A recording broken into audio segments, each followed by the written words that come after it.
নমস্কার সবাইকে। আজকে একটি গুরুত্বপূর্ণ টপিক নিয়ে একটা বিষয় নিয়ে আমরা আলোচনায় চলে এলাম।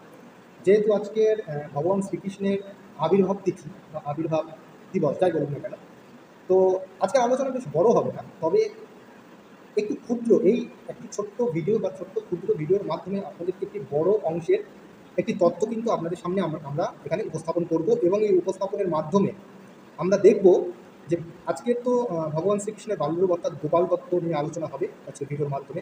যেহেতু প্রচুর মানুষ এই বিষয়টি নিয়ে আলোচনা করতে থাকে যে ভগবান গোপাল তত্ত্ব, ভগবান যে গোপালজি, তার কি কোনো পরতত্ত্ব রয়েছে, বা শ্রীকৃষ্ণ তত্ত্বের সঙ্গে মূল যে শ্রীকৃষ্ণ তত্ত্ব রয়েছে সেই শ্রীকৃষ্ণ তত্ত্বের সঙ্গে এই গোপাল তত্ত্বের কতটা মিল রয়েছে, এই বিষয়ে কিন্তু আমরা আজকের এই ভিডিওতে জানব। তবে ভিডিওটি বেশ বড় হবে না, আমি আগেই থেকে বলে দিই ভিডিওটি ছোট, তবে এই ক্ষুদ্র ভিডিওর মাধ্যমে আপনারা একটি বৃহৎ তত্ত্ব খুঁজে পেতে চলেছেন এই ভিডিওর মাধ্যমে। যেহেতু একটি তন্ত্রশাস্ত্র থেকে সমীক্ষা হবে, তবে এখানে মূল যে মন্ত্রের যে বীজ, সেই মূল মন্ত্রের বীজ কিন্তু এখানে আলোচনার বিষয় নয়।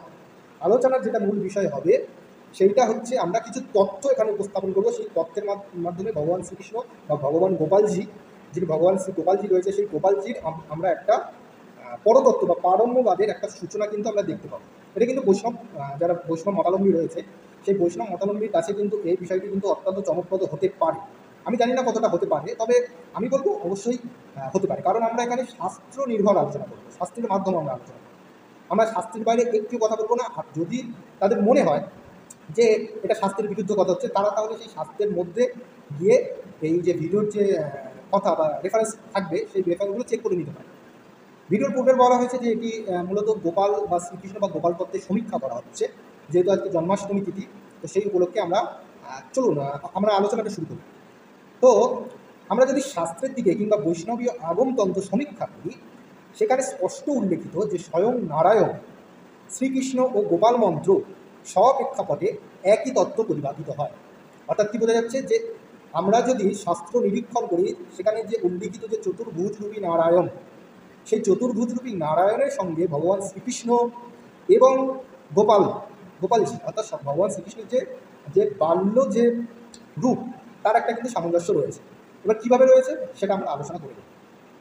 তো আমরা এখানে রেফারেন্স উল্লেখ করছি গৌতমীয় তন্ত্রের 17তম অধ্যায়ের 6 নম্বর যে শ্লোক, সেখানে বলা হচ্ছে সন্ধিবিদ মনে নৈব ফল প্রদ মক্কেতাম চূড়ামণি নির্ণয়ন প্রক্ত দেবস্য শিশুরূপিণ।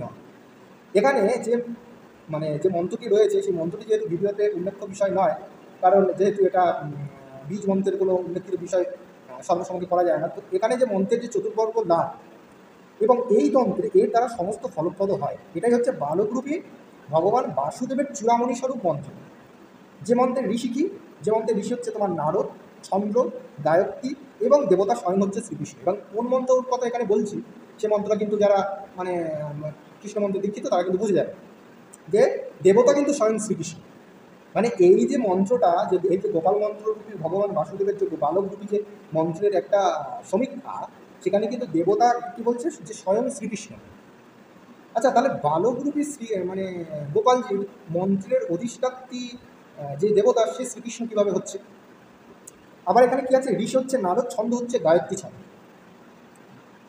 তাহলে এখান থেকে আমরা একটা লিঙ্কে আসতে পারি যে সেই বালকরূপী যিনি গোপাল, সেই ভগবান যে গোপাল, সেই ভগবান গোপালের যে চূড়ামণি স্বরূপ, তার যে স্বরূপ, অচিন্ত যে স্বরূপ, সেটি হচ্ছে ভগবান শ্রীকৃষ্ণ স্বরূপ। তো আমরা কি দেখলাম, তো এখানেই স্পষ্ট যে বালগোপালের মন্ত্রের যিনি দেবতা শ্রীকৃষ্ণ, মূলত তিনিই তো বালকৃষ্ণ। শ্রীকৃষ্ণের তো বাল্যরূপই হচ্ছে তো গোপালজি। তো সেদিক থেকে তাই শ্রীকৃষ্ণ ও বালগোপাল মূলত একই তত্ত্ব, কিন্তু গোপালজি স্বয়ং নারায়ণ। তাহলে কীভাবে?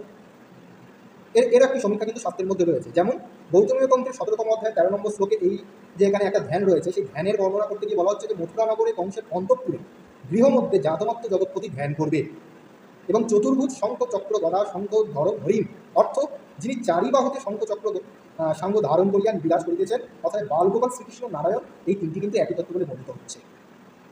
অর্থাৎ আমরা কিন্তু শাস্ত্র থেকে দেখলাম যে অনেক একটা প্রশ্ন আসতে পারে না, যে বালকৃষ্ণ তার আবার কতটা শক্তি ক্ষমতা থাকতে পারে।